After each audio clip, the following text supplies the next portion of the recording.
PCC అధ్యక్షుడు BV Ram ఆధ్వర్యంలో hotel Meghalaya వేదిక నిర్వహించిన మేధోమథనం సమ్మేళనం కార్యక్రమం విజయవంతమైనది.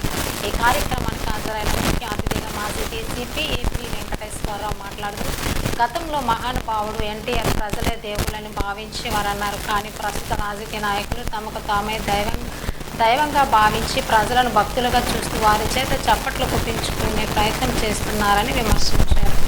సోమవారం మాట్లాడి సార్ ఒక ఫోన్ కాల్ మన్నించి ఈరోజు వచ్చినందుకు నిజంగా పాదాబంధం చేస్తున్నాను. డెఫినెట్గా నాడు సమాజమే దేవాలయం, ప్రజలైన దేవులు అన్న ఎన్టీఆర్ చెప్పి సాక్షిగా చెప్తున్నాను. ఎందుకంటే ఎన్టీఆర్ లాంటి నిస్వార్థపరమైన నాయకులను మనం చూడలేదు. ఎందుకంటే ప్రజలే దేవులు చెప్పిన మహానుభావుడు ప్రపంచంలో ఆయన ఒక్కళ్ళే. ఈవేళ వెంకటేశ్వర గారు మార్చాలి, వ్యవస్థను మార్చాలి, కుళ్ళిన వ్యవస్థను మార్చి నవశకం తీసుకురావాలి. ముఖ్యంగా యువత ముందుకు రావాలి అనే లక్ష్యంతో ఉన్నారు. దీనికి నేను ఒకటే పిలిపిస్తాను, ప్రతి ఒక్కరు ముందుకు రావాలని కోరుతున్నారు.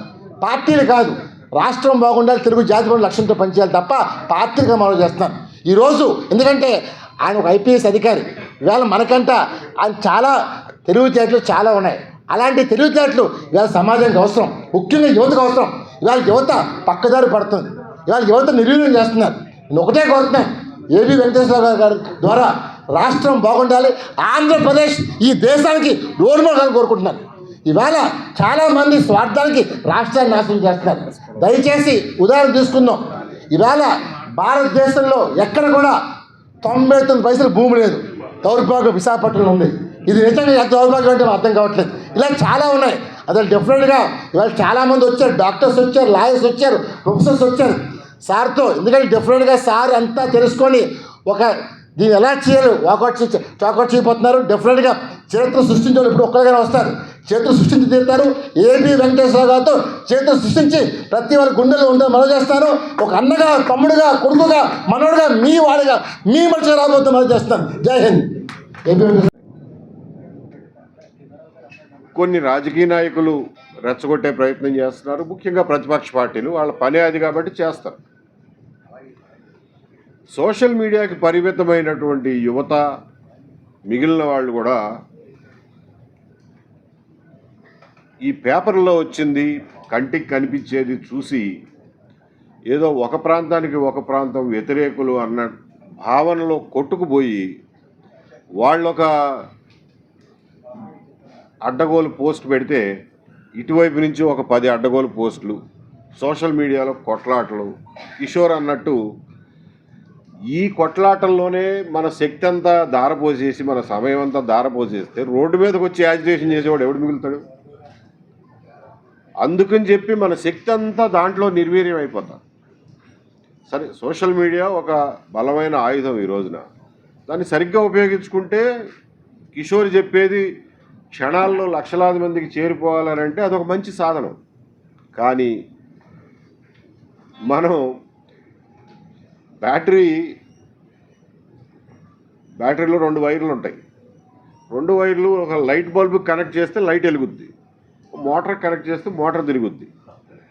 పాజిటివ్ నెగిటివ్ వైర్లు 2 కలిపేస్తే బ్యాటరీ డిశ్చార్జ్ అయిపోతుంది. జరుగుతున్నది అది. మనలో మనం కొట్లాడుకుని మన బ్యాటరీలు మనం డిశ్చార్జ్ చేసుకుంటున్నాం. వీటిని పనికొచ్చే పనులకి, నిర్మాణాత్మకమైన రాజకీయ పనులకి మన మేధస్సుని, మన సమయాన్ని వెచ్చించడం లేదు. దయచేసి అందరూ ఆలోచించండి. ఈ రోజున రాయలసీమలో ఏ రకమైన దోపిడీ జరుగుతుందో కోస్తాంధ్రలో కూడా అదే రకమైన దోపిడీ జరుగుతుంది. ఉత్తరాంధ్రలో కూడా సేమ్ టు సేమ్, ఏం తేడా లేదు. ఎక్కడ ఏది దోచుకోవడానికి అనువుగా ఉంటే దాన్ని దోచుకుంటున్నారు. ఇందులో పాపం పార్టీలకి అతీతం ఇది. ఒక పార్టీని అనడానికి కూడా వీలు లేనటువంటి పరిస్థితి. క్షేత్రస్థాయి నాయకుల్ని అందామా అని అంటే, క్షేత్రస్థాయి నాయకులు ఎక్కడా కూడా రాష్ట్రంలో ఏ ప్రాంతంలో అయినా సరే క్షేత్రస్థాయి నాయకులు అంటే మండల స్థాయి నాయకులు కానీ, గ్రామస్థాయి నాయకులు కానీ, ఈవెన్ ఎమ్మెల్యేలు, ఎంపీలు కానీ ఎవ్వరూ నోరెత్తే సాహసం చేయడంలా. నోరెత్తితే మనకెందుకు వచ్చింది, మన ఐసోలేట్ చేసి వచ్చేసారి మనని ఏం చేస్తారో తెలీదు. చివరి నిమిషంలో టిక్కెట్ ఎగ్గొట్టి మనని శటకోపం పెడతారో లేదో తెలీదు. లేకపోతే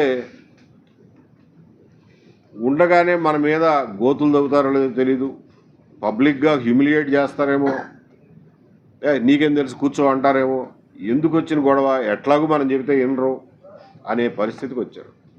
రామ్ గారు అన్నట్టు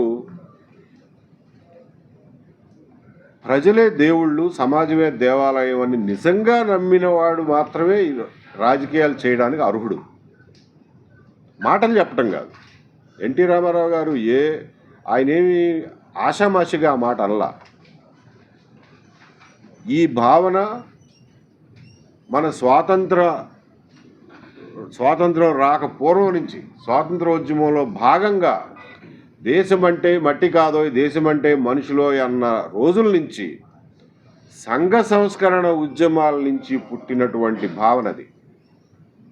దాన్ని స్వాతంత్రం వచ్చినాక చాలామంది రాజకీయ నాయకులు మర్చిపోతే, ఎన్టీ రామారావు గారు తనదైన శైలిలో అందరికీ నాటుకునేలాగా మళ్ళా ఎత్తి చూపాడు.